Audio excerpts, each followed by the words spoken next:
Hello बच्चों। स्वागत है आप सबका अपने यूट्यूब चैनल स्कॉलर्स स्टडी अड्डा में। आज हम क्लास 10th मैथमेटिक्स का chapter number 3 pair of linear equation in two variable को पढ़ने वाले हैं। तो हम स्टार्ट करते हैं अपने चैप्टर के नेम से। लीनियर इक्वेशन मुझे पता है, लीनियर इक्वेशन वो इक्वेशंस होती हैं जिनका मेरा डिग्री कितना रहेगा, 1। वेरिएबल मुझे पता है, कोई भी अगर मैथमेटिक्स में अल्फ़ाबेट आ रहा है ए से लेकर के जेड तक, तो वो सारे के सारे मेरे वेरिएबल्स कहलाते हैं। तो चैप्टर बता रहा है कि दो वेरिएबल्स हैं। तो इन इक्वेशन, दो वेरिएबल्स हैं, दो वेरिएबल को सॉल्व करने के लिए इक्वेशन कितनी रिक्वायर्ड होंगी, दो रिक्वायर्ड होती हैं। जितने मेरे पास नंबर ऑफ वेरिएबल्स होते हैं, उतने ही इक्वेशंस रिक्वायर्ड होती हैं उन्हें सॉल्व करने के लिए। तो चैप्टर का नेम हो गया pair of linear equation in two variable. अब इस चैप्टर के इंट्रोडक्शन में मेनली मुझे जो पढ़ना है वो तीन तरह की लाइंस के बारे में पढ़ना है: इंटरसेक्टिंग लाइन, पैरेलल लाइंस और कोइंसिडेंट लाइन। तो वन बाय वन देखते हैं। अब पहले मैंने दो इक्वेशंस कंसिडर कर ली। सपोज करो a1x प्लस का b2y प्लस का c1 इज इक्वल टू 0। ये मेरी एक इक्वेशंस हो गई और वेरिएबल मेरे x एंड y हैं। नेक्स्ट इक्वेशन मेरी a2x प्लस का b2y प्लस का c2 इज इक्वल टू 0। ये मेरी दूसरी इक्वेशंस हो गई। तो इंटरसेक्टिंग, इसमें मुझे तीन तरह की लाइंस के बारे में पढ़ना है, जैसे कि मैंने अभी बताया कि इंटरसेक्टिंग लाइन, इंटरसेक्टिंग लाइंस।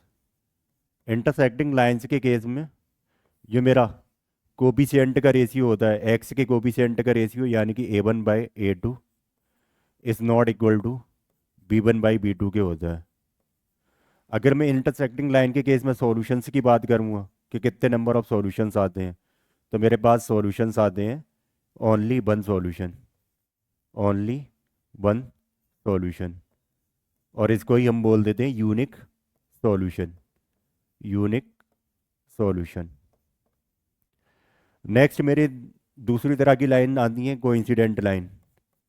अभी इन सब को हम वन बाय वन देख रहे हैं कि इनका मतलब क्या है और इनके सॉल्यूशन वन, इनफाइनाइट, या फिर कोई सॉल्यूशन क्यों नहीं आ रहा है, अभी सब देख रहे हैं। a1/a2 कोइंसिडेंट लाइन के केस में a1/a2 is equal to b1/b2 is equal to c1/c2। Solutions की बात करूंगा तो इसमें सॉल्यूशंस आते हैं इनफाइनाइट और मैनी सॉल्यूशन। दोनों में से एक कुछ भी लिख सकते हैं, दोनों का मतलब सेम ही है। नेक्स्ट मेरी लाइंस आती हैं पैरेलल लाइन, पैरेलल लाइंस। उस केस में मेरा ये कोफिशिएंट ऑफ एक्स का रेशियो, यानी कि a1/a2 इज इक्वल टू होगा b1/b2 के, यानी कोफिशिएंट ऑफ y के। लेकिन ये रेशियो c1/c2 के इक्वल नहीं होता है। और इस केस में मेरे पास सॉल्यूशन, एक भी सॉल्यूशन नहीं आता है, नो सॉल्यूशन। अब हम देख रहे हैं इन चीज़ों को कि क्या इंटरसेक्टिंग लाइन के केस में मेरे पास एक सॉल्यूशन क्यों आ रहा है, कोइंसिडेंट लाइन के लिए मेरे पास इनफाइनाइट सॉल्यूशन क्यों आ रहे हैं, और पैरेलल लाइन में मेरा एक भी सॉल्यूशन क्यों नहीं आ रहा है।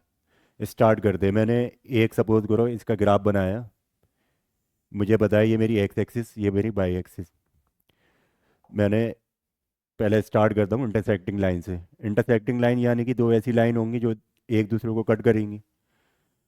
तो जब भी मैं ग्राफ बनाता हूँ, जितने नंबर ऑफ टाइम्स ये दोनों एक दूसरे को कट करेंगे, उतने ही नंबर ऑफ सॉल्यूशंस आते हैं मेरे। तो इंटरसेक्टिंग लाइन एक बार कट कर रहे हैं दोनों को, तो इसलिए इंटरसेक्टिंग लाइन के केस में क्या सॉल्यूशन आ रहा है, वन सॉल्यूशन, या फिर ओनली वन सॉल्यूशन, या फिर यूनिक सॉल्यूशन भी बोल देता हूँ मैं, यूनिक सॉल्यूशन। नेक्स्ट केस मैंने देखा, मैंने दूसरी तरह की लाइन कौन सी लिखी है, कोइंसिडेंट लाइन लिखी है। तो फिर से मैंने एक्स और वाई प्लॉट करा, एक्स और वाई एक्सिस प्लॉट करी, फिर से मैंने लाइन ड्रॉ करी।